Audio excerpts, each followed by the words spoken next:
இன்றைய நாளிலும் வேத வார்த்தை 25ஆம் தேதி ஜூலை மாதம் 2025ஆம் ஆண்டு ஆண்டவருடைய வார்த்தை இந்த நாட்களிலே வாக்குத்தத்தம் இப்படியாக இருக்கிறது. சங்கீதம் 62வது அதிகாரம் 6வது வசனத்தை இந்த நாட்களிலே வாசிக்க கேட்போமாயிருந்தால் கர்த்தருடைய வார்த்தை சொல்லுகிறது, அவரே என் கன்மலையும் என் உயர்ந்த இரட்சிப்பும் என் உயர்ந்த அடைக்கலமுமானவர், நான் அசைக்கப்படுவதில்லை என்று சங்கீதக்காரர் இந்த இடத்திலே சொல்லுகிறதை பார்க்கிறோம். He only is my rock and my salvation. He is my defense. I shall not be moved என்று சொல்லி இந்த நாட்களிலே வேதம் இந்த நாட்களிலே சொல்லுகிறதை பார்க்கிறோம். அருமையான கர்த்தருடைய பிள்ளைகளே, இன்றைய நாளிலும் நம்முடைய ஆண்டவராகிய சர்வ வல்லமுள்ள தேவன் நமக்கு கன்மலையாகவும் நமக்கு இரட்சிப்பாகவும் நமக்கு உயர்ந்த அடைக்கலமாகவும் இருக்கிறபடியினால் நாங்கள் அசைக்கப்படுவதில்லை என்றொரு நம்பிக்கை நமக்குள்ளே இந்த நாட்களை உருவாக்கப்பட வேண்டும். அது மட்டுமல்ல, அந்த நம்பிக்கைக்கு உரியவர்களாக இந்த நாட்களை நாங்கள் வாழ அங்கே இந்த நாட்களை நம்மை இந்த நாட்களை பக்குவப்படுத்தி கொள்ள வேண்டும் என்பதையும் இந்த வார்த்தை இந்த நாட்களை நமக்கு சொல்லுகிறதை பார்க்கிறோம். அருமையான அன்பு பிள்ளைகளே, கர்த்தருக்குள் அருமையான அன்பு பிள்ளைகளே, தேவன் நம்முடைய கன்மலையும் தேவன் நம்முடைய இரட்சிப்பும் தேவன் நம்முடைய உயர்ந்த அடைக்கலமாக இருக்கிற வேளையிலே நாங்கள் இதற்காக அசைக்கப்பட வேண்டும். இன்றைக்கு இந்த வானத்தையும் பூமியும் உண்டாக்கின சர்வ வல்லமுள்ள தேவனாகிய கர்த்தர் நம்மை உருவாக்கினவர். அருமையான அன்பு பிள்ளைகளே, நம்முடைய நாசியிலே சுவாசத்தை தந்த அந்த ஜீவனுள்ள தேவன் அங்கே வேதம் தெளிவாக சொல்லுகிறது. அங்கே அவரை குறித்து 3 காரியங்களை சொல்லுகிறது. முதலாவது, அவர் கன்மலையாக இருக்கிறார். இரண்டாவதாக இந்த நாட்களில் அவர் நம்முடைய இரட்சிப்பாக இருக்கிறார். மூன்றாவதாக அவர் நமக்கு உயர்ந்த அடைக்கலமாக இருக்கிறார். இந்த 3 காரியங்களும் இந்த நாட்களை நம்மை சூழ்ந்திருக்கிற வேளையிலே நாங்கள் எதற்காக அசைக்கப்பட வேண்டும் என்பதை சற்று இந்த நாட்களில் சிந்தித்து பார்ப்போம். அன்பு பிள்ளைகளே, இன்றைக்கு நாங்கள் ஆராதிக்கிற தேவன் இன்னாரென்று நாங்கள் அறியாத நிமித்தம்தான் நாட்களை உபத்திரவங்கள் நெருக்கங்கள் துன்பங்கள் வருகிற வேளையிலே ஐயரே நாங்கள் மடிகிறோம் என்று சொல்லி அவருடைய சீசர்கள் சொன்னது போல அந்த நாட்களை நாங்கள் கதறுகிறோம். அருமையான அன்பு பிள்ளைகளே, அருமையான அன்பு பிள்ளைகளை பாருங்கள், வேதம் இந்த நாட்களை நமக்கு தெளிவாக சொல்லுகிறது.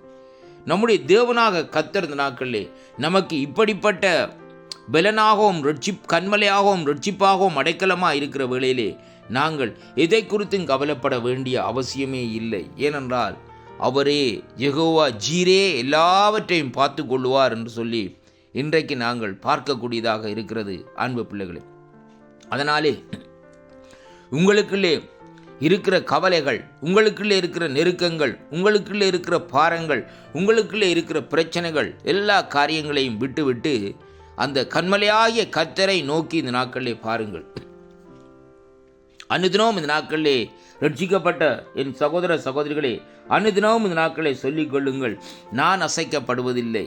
ஏனென்றால் என்னை உருவாக்கினவர் என்னை சூழ்ந்திருக்கிறார்.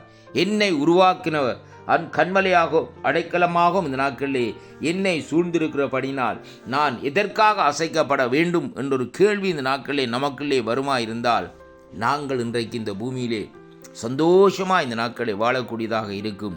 அருமையான அன்பு பிள்ளைகளே, வேதத்தில் எடுத்து பாருங்கள், பழைய ஏற்பாட்டு பரிசுத்தவான்கள் அவர்கள் ஆண்டவர் தங்களோடு இருக்கிறார் என்ற ஒரு நம்பிக்கையில் இருந்தார்கள். அசைக்கப்படாதபடி இந்த நாட்களில் இருந்தார்கள். பாருங்கள், பக்தனாகிய யோபுனுடைய வாழ்க்கையை எடுத்து பாருங்கள். ஆண்டவர் யோபுவுக்காக அந்த நாட்களை பாருங்கள், யோபை ஒரு பகடக்காயாக வைத்து அங்கே ஆண்டவர் இந்த நாட்களில் பாருங்கள் சாத்தானோடு போராடினார் என்று சொல்லி அங்கே பார்க்கிறோம். ஆனால் யோபு தைரியமாக அந்த நாட்களிலே ஆண்டவரை மறுதளிக்கவில்லை. ஆண்டவரை குறித்தே இந்த நாட்களிலே சொல்லிக்கொண்டே இந்த நாட்களில் இருந்தார்.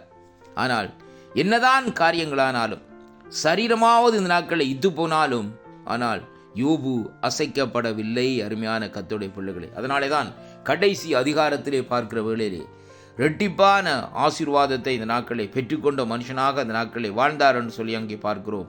அருமை பிள்ளைகளே, இன்றைக்கும் நம்முடைய வாழ்க்கையிலேயும் நாங்கள் இந்த நாட்களிலே அந்த கன்மலையும் இரட்சிப்பும் உயர்ந்த அடைக்கலவுமான தேவனை நாங்கள் அங்கே முழு நம்பிக்கையோடு முழு விசுவாசத்தோடு முழு ஆத்மாவோடு இந்த நாட்களை நாங்கள் நம்பியிருப்போமா இருந்தால் நாங்கள் ஒருபோதும் அசைக்கப்படாதபடி தேவன் நம்மோடு கூட இருந்து நம்மை இந்த நாட்களிலே நடத்த இந்த நாட்களிலே வல்லவராக இருக்கிறார் என்பதை அங்கே உணரக்கூடியதாக இருக்கிறது.